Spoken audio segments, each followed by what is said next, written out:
Rebranding feels productive, right? But rarely fixes what's actually broken. Today, in this episode of Strategy Talks, I'm hosting Beatrice Gutknecht as she breaks down why most companies don't have a branding problem, they have a positioning problem, and how that misalignment shows up everywhere in unclear messaging, content that doesn't convert, and sales conversations that stall. You'll learn how to spot the difference and what to change so your brand actually drives pipeline, because that's what we all want, right? If your content isn't converting or your messages keep changing, this is the conversation that you need. This is Strategy Talks. I'll be right back. Stay tuned.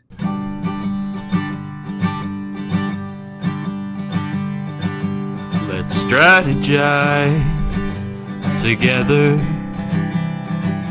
Let's hear it from an expert. Join the conversation, it's informative and free. You and me, let's talk some strategy.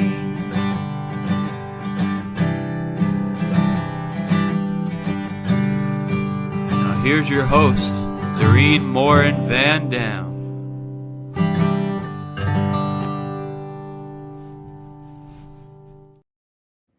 Hello, everyone. Right? We are back with another episode of Strategy Talks. I'm so excited you're here. I'm here. My guest is here in the green room. We're going to have a great conversation. Before I bring her onto the stage with me this morning, I want to welcome all of you who are here live. You might be watching this on LinkedIn, on Facebook, on YouTube. If you feel like it, we'd love to know in the comments if that you're joining us and where you're watching us from and maybe where you are located. I'm in the US. I'm in near Killington, Vermont, and my guest is joining us from Spain today. So I'm very excited that you're here. If you are listening to Strategy Talks as a podcast, I want to extend a special welcome to you because we value our podcast listeners as well. So I'm going to introduce you to my new friend, just met this morning for the first time in person right here in the green room. Welcome, Beatrice Gutknecht. How are you today? Hey. Thanks so much for having me on today. And yeah, I'm fantastic. Lovely weather. Can't complain at all. Yeah, in Spain, right? So what is the temperatures like right now? See, the problem is I wouldn't be able to do this in Fahrenheit. That's okay. You can tell us in Celsius. It's 17 degrees Celsius, so that's about nice. 60 something, 68 maybe. Yeah, that's nice. 66. It's nice. Yeah. The fact that you're actually able to do that just like that, well, wow. It's approximate. It's approximate. I've learned after all those years go back and forth between Celsius and Fahrenheit. So we're going to talk about rebranding. And so I'm going to just make this a very easy, quick first question, right? So what's the main difference between rebranding and repositioning? So rebranding in the way that you often see it is pretty much you put a new logo or you put a fresh name or you change up the writing, but nothing on the inside is actually changing. And a big signal of this, like you can go and check either your socials or your website, look at your closest competitor or two competitors and overlap them. Now, maybe they look different, but if it sounds the same, the wording is like similar, then it's not working. Basically you're not standing out. You're just creating additional noise. So where repositioning comes in is we're looking at what your market dominating position might be.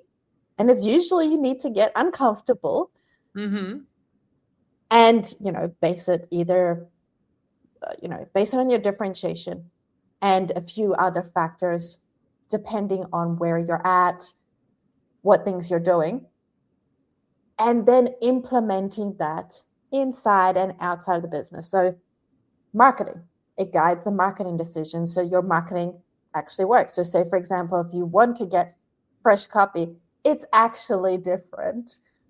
Or it guides your sales conversations. So you're not getting called in all the like big close deals, because they already have that distinction in hand. Mm-hmm. And even business decisions. So say, for example, say you move earlier on in the buyer cycle as a positioning, you base all of your decisions. Okay, so we're going to hire. Does this person add into this direction? Or do they match with these values? So it's all encompassing. Yeah. So if I'm trying, as you started, we use this metaphor, like when you're trying to figure out what you sound like to other people. We always say you can't read the label when you're on the inside, right? If you're in a jar of jelly. So with the rebranding, you just slap a new label on it, and that's all you do. You put a new label on it, maybe a new top, new packaging. That's it. And then, but if you're talking about repositioning, you're doing also what's on the inside and give them the flavor and, the new, all the other stuff. So I love that. As you started talking, it's like, oh, I know the difference. This is great. And for those of you listening and watching, this might be helpful, right? So that's the difference between just, changing up. And, these big conversations, you've seen them, Beatrice, on LinkedIn about these, big brands, changing up their logo. Oh my God. Do we want to talk about that real quick? Yeah. I don't know if you know who Cracker Barrel is. It's a US brand. That was a big conversation earlier. That was just like, wow. Everybody's trying to do cleaner or more professional, but then it's like, okay, but you look like everybody else. You've just lost what you stood for. Same as like what Jaguar did. And the best example, I could give is if you're going to the supermarket, right? And say, for example, you have a regular go-to bottle of wine or like a ice cream. You go there and you're like, oh, wait, it's not there. It's missing. And you're like, you have that moment of, okay, I'll just have to like find something else.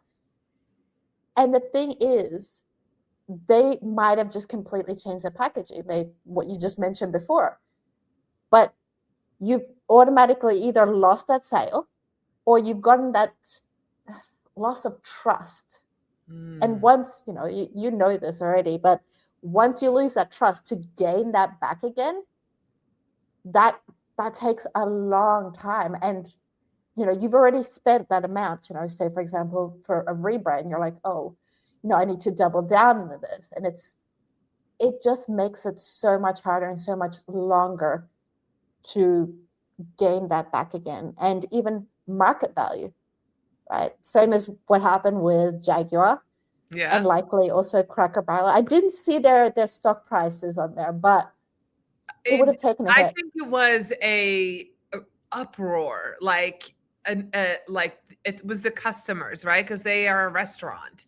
And so people just were like, this does not look authentic. And I have to say, the logo, when I first moved to the US and I saw the Cracker Barrel logo, I thought it was a restaurant from the 1900s. I mean, it was like, it's very old and very old fashioned, but it works because it projects family values, right? Old timey food. It's the hearty food that your grandmother used to cook. It is full of salt and butter and, all the things that you normally wouldn't cook at home, but you go there for comfort. And that's what that logo conveyed. And so when they changed it, people were just like, yeah, that's not what this is all about. So I totally get that. So as I was asking you that question, my next question bubbled up. It's not in any of my notes. This is going to be like fly by the seat of our pants conversation. I love it.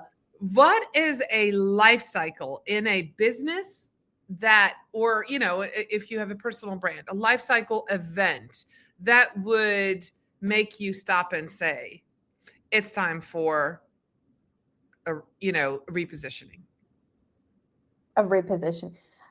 It's usually at the beginning, right? Like you're going very much based on your own brand, right? Like your own voice. And that works to a certain degree, to a certain point. But then, so when you start hiring, when you want to get marketing involved, when you want to get ads, them trying to replicate that voice is when it's going to hit that wall. Okay. So you're at that point, you should be established. Mm-hmm. Definitely do not do this right at the beginning, because you want to be testing. You want to like try different angles, different voices, different things to see what really fits. This is when you're established, when you got like that clear feedback, like, hey, this is the right direction now, so that we can properly spend our money like on marketing. So say, for example, you want to get ads, you want to get a clean, like, marketing and direction where every dollar spent there actually works. Mm-hmm. That's the time to jump in and have that clear reposition. Okay. So that marketing can be like, okay, cool. We want to do this campaign. So let's say, for example, Cracker Barrel, right? How can we make, when customers come into Cracker Barrel, that the team have that same kind of voice that matches to that theme, to that idea in your head, so that it's already growing. That's really great. Yeah, there are some, I'm thinking about restaurants because it's morning here and I'm hungry. So, but there are definitely some American restaurants that have that. Yeah. Like you walk into certain restaurants and they say, hello, welcome to, like Moe's is one of them. Welcome to Moe's. Every single employee says that as you walk in, and you go stand in line and wait to order your burrito or, your rice bowl, whatever you're ordering, but you are greeted the same way in every single franchise that you walk into. Mm-hmm. And that's comfort and that's recognition. And that makes a lot of sense. So why do you think so many companies reach for the rebrand when they really need to be repositioning? What is it? Are they ill-informed? Do they not understand the difference? Is it an easier lift? Are they talked into it by people who don't know what they're talking about and they need somebody like you? What is it? Let's get to the bottom of that question. It depends. There's a lot of the last one. Okay. Because the thing is, right, rebrands, hey, let's give you a new logo, let's give you some new visuals. It's a visual thing. You can see the before and after. So it feels like there's a change. So right. Maybe you've seen the when Staples changed their logo and they had their whole team there, like they had a whole announcement with the fresh logo, and everybody who's watching it going, what's the difference? But like it's like either that, hey, this is like, oh, something's going to change because it's an easy visual before and after. Another thing is when there's a new CEO hired and they're like, oh, I want to leave my mark on the business. And so like again, it's an easy, like, oh, let's rebrand it. Mm-hmm. Is there ego involved in this piece? Sometimes there is, okay. That's something to be clear to watch out for, because that can do so much more damage. Because the longer you're established, the more that association is there. Even if they haven't, customers haven't reached out, they're still been thinking about it. Mm-hmm. So the moment you're like, oh, wait, no, it's a new logo or it's new visuals, or like, oh, we're going for a legacy kind of feel. What does that even mean? All this subjective wording. Yeah. All this like lovely, fluffy things. We have better service, or we care, or like these sorts of things. Yeah. I just want to say hello to Nicholas. He's here. He's listening to us and he's having his coffee. I'm having my coffee. Are you having your coffee? Yours is I empty. finished my No. coffee. I finished my coffee. Well, for you, it's after lunch, right? I mean, for me, it's like 8 in the morning, and you is a little later. So yeah, it's a perfect time for coffee. Anytime is perfect time for coffee, in my opinion. So I have a follow-up question on this. Is there a type of company or stage growth where there is this confusion between rebranding and repositioning? And I'm so surprised that a big company like Jaguar, that they allowed the rebranding part, because I don't think there was much repositioning going on there. So is there, I guess it happens through all stages of companies, from small business solopreneurs, founders, to, enterprise businesses. But is there a stage of growth maybe where this is this like, oh, we hit the 5-year mark, or we hit the 10-year, or we're stale? Like, is there something there that people will kind of be like, it's time? It's usually one of the friction points. So like, a lot of the time where we're stale, or, we considering moving to like a new market, what do we do, etc. So it really depends. There's no one clear like, hey, it's a 5 million mark and everybody's like, oh, let's rebrand. It does depend, but there's usually that, oh, we should do something, like same as that shiny thing syndrome. That's shiny object syndrome. Yeah, that's like, let's go to this thing. Let's go to, like, it's like the fishing lure. That's the image that I have with shiny object syndrome, where you're angling in the water, you put that shiny mirror in, and you're trying to get the fish to come, and there's really nothing on there. It's just a lure. It's not not even bait. And people just go from this to this, or that squirrel. Oh, squirrel. And you go off and go over here, right? Yeah, it's like that. So if a founder came to you today and said, our content isn't working, Beatrice, what do I need? What's your first question to them? I would check what they've done before this. Okay. And what the intention is for the future, right? Like how far along are they in this journey? Okay. Because maybe it is like other factors. Maybe it doesn't involve the repositioning just yet, right?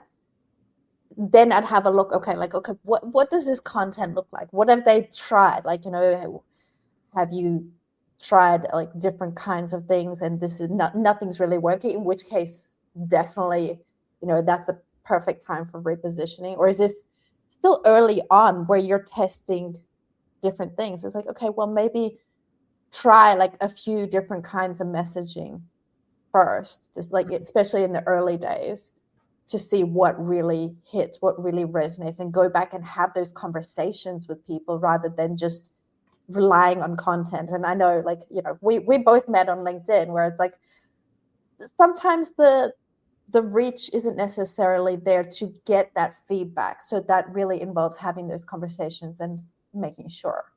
Yeah, that makes sense. So, by the way, Nicholas said that's a question he asked you. So, or he asked, I'm that person who comes and asks that question. So that's awesome. Yeah. So I'm trying to wrap my head around a bigger company sitting around the table, understanding that something isn't working. Their content is blah. Maybe they sound like their competition. And now there's internal stakeholder conflict. Some might agree that, we need to rebrand because that's a quick fix, or they think it's a quick fix. Some people understand what repositioning can do. Have you ever been in that room with the stakeholders where you either have to convince them that it's time to reposition versus rebranding, or do they usually come to you when they know what they need? And when there is that conflict, how do you deal with that? How do you either resolve it or show the difference between the two to them? If there's an internal conflict in terms of what they need to do, of course we'll have that discussion. But if they can't decide between each other, that's something that I'm not going to get involved in, because that also shows a sign that maybe now's not the right time for repositioning, but rather, maybe leadership training or some kind of internal workings, right? Like, I'll be the first one to say, hey, maybe repositioning is not necessarily what you need, because the point is you're supposed to win, right? Like, if after working together there is not like that improvement, it reflects both of us. And Right. I still, is completely beyond me how people jump into business and be like, hey, work with me, it'll be fine, it reflects back. But to me, it is having that conversation with the stakeholders and being like, okay, why do you think that's the case? And usually, as soon as we start talking about, like, how the marketing reflects, because they've normally tried a lot of different things.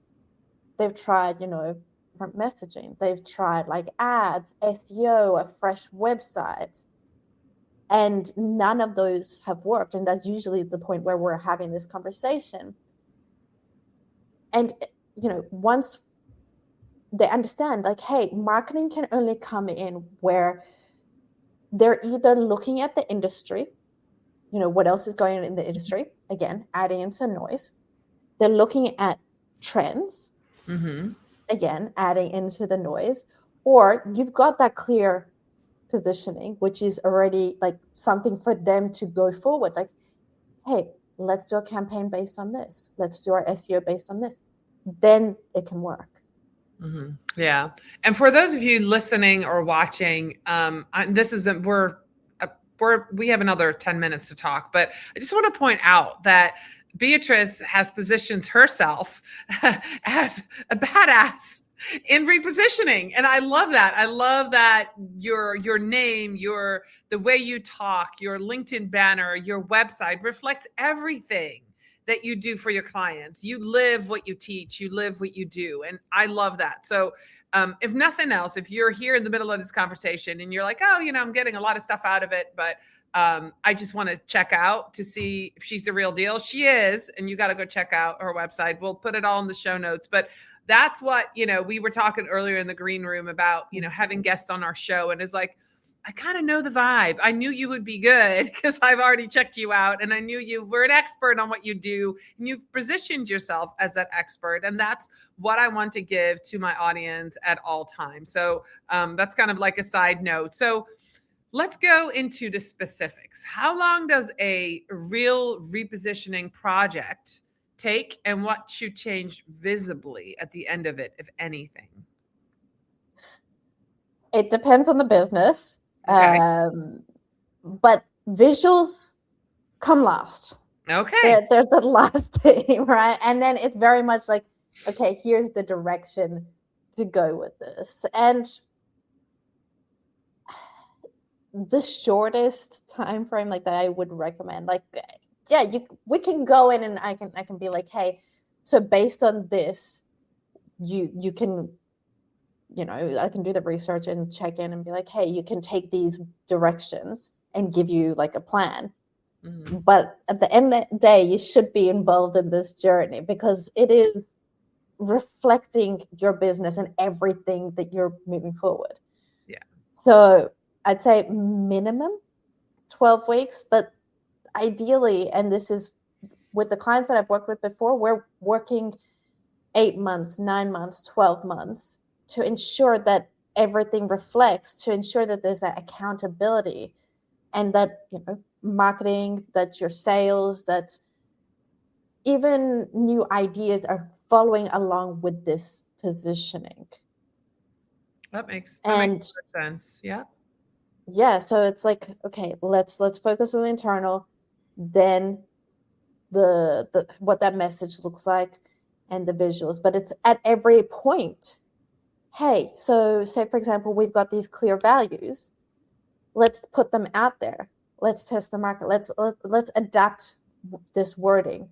Okay, hey, we've got this clear positioning, let's immediately go out there and test this. This is not about waiting 6 months. You know how a lot of the rebrands, they're like, oh my God, we're about to drop something big. You're really building up to it, but you haven't really tested if it's going to work. Right. And if it's not uncomfortable, if it feels like something new and different, it's probably not going to work as well. That's probably right. So we are getting to the end of this conversation. I want to kind of, for those of you who are still here listening, watching, help us connect the dots. How does fixing positioning directly or indirectly affect the pipeline, right? Of new sales, new business coming in. Okay. So just imagine like there's like the two circles. There's like, hey, this is your industry and this is like completely unknown, right? What you want to do is like get somewhere in between, because everybody else in your industry is in this point. So you're just adding into that noise. And, you know, say for example, somebody looks up an accountant, right? They will come up with that 100 accountants, etc., in the same space, and the wording is going to be just a little bit similar. And maybe they'll get on the call with somebody else first, and you might be giving the better service, I'm sure. But if they talk to the other person first and they get that connection, they're going to end up working with them. So getting in that space in between where you're not speaking to everyone, but you're speaking very deeply to the people in that area, yours is going to come up straight away. You're going to be immediately like having that connection. So say, for example, if you're deeply reliant on referrals, at the end of the day, maybe those referrals, the time is like 2 months, for example, because they get in the call, they do that research, then they finally speak to you, etc. That is going to be shortened down because they can relate. They can be like, oh, hey, you know, this is specifically talking to this problem where I'm at, rather than I'm another accountant, sort of thing. Yeah. So is there anything you've seen somebody do wrong when they repositioned without outside help? Can you pinpoint when somebody repositions and you're like, oh my God, what did they just do? Because, you know, we can all learn from other people's mistakes. I you know, if you don't want to call anybody out, that's fine. But maybe you've seen some things that you're like, yeah, they did that internally and that's really a bad thing, what they did. You have any examples of that? How about I do you one better and give you like a five thing bullshit test? Yes, let's do it. Let's See do it. if there's like, so bad positioning would fail these. Okay. All right. Let's do it. One, is it true? So does this actually already, you know, exist in the business? Like, you're not just talking, hey, you know, we do X, Y, Z, and it's just talking fluff for the sake of it. Two, does it matter? So like it has to matter to them. Not to you, to Not them. to you. Yeah. Which there's so many businesses where it's like, yeah, this is our differentiation. But do they actually care? Have you actually checked with them about this? Mm-hmm. Three, can competitors copy it? So this is something, if they can easily copy it, if they can easily go, oh yeah, if they just said that, we can just put this into our copy, it's not going to be a strong positioning. It's going to be something that makes them kind of uncomfortable if they want to copy it. Like, oh no, we need to change our operations. Keep in mind, this is not about you doing something completely new. 4, is it provable? Okay. So anytime a customer works with you, this has got to show up consistently. And 5, that's a part of that. Can you actually deliver it? Every single time? Every single time. And that's the thing, every single time. I was in a conference 2024 at Inbound, and Marcus Sheridan. I've heard him speak so many times. I love his sales, his sales knowledge. And he said this line, like, different is better than better. You don't want to better somebody. You don't want to be better than your competition, because being better just means that you make more noise. And it's hard when you're new to be better anyway. If you're new in the industry and they've been there for 10 years, you can work as hard as you can, but you're never going to be better. What you can be is different. And that gives you instant eyeballs and visibility. So if you've been listening to this, repositioning allows you to be different, even if you're new, even if you're the new person on the block, right? Position yourself as being different than everybody else. Beatrice, this was a very great conversation. I think we could go on for another hour. I might have you back another time to get deeper into this. Yes. And meaningfully different. Yes. I'm going to add in that. Yes. No, that's true. Yeah. No, you have to offer something that people care about being different. It doesn't mean just putting on orange glasses and looking different than the next, content strategist. It means delivering it in a different way and being different and standing for those values and upholding those when you provide the services. So I totally get that. Where can people meet you? Where are you online? Where can they find your wonderful website and all the things that I was talking about earlier? Because I found you I think we connected on LinkedIn a while back. Where do you want people to connect with you?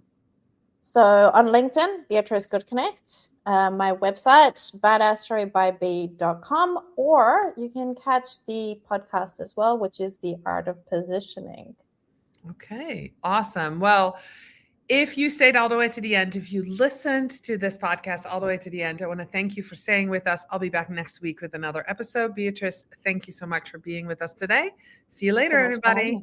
Bye-bye.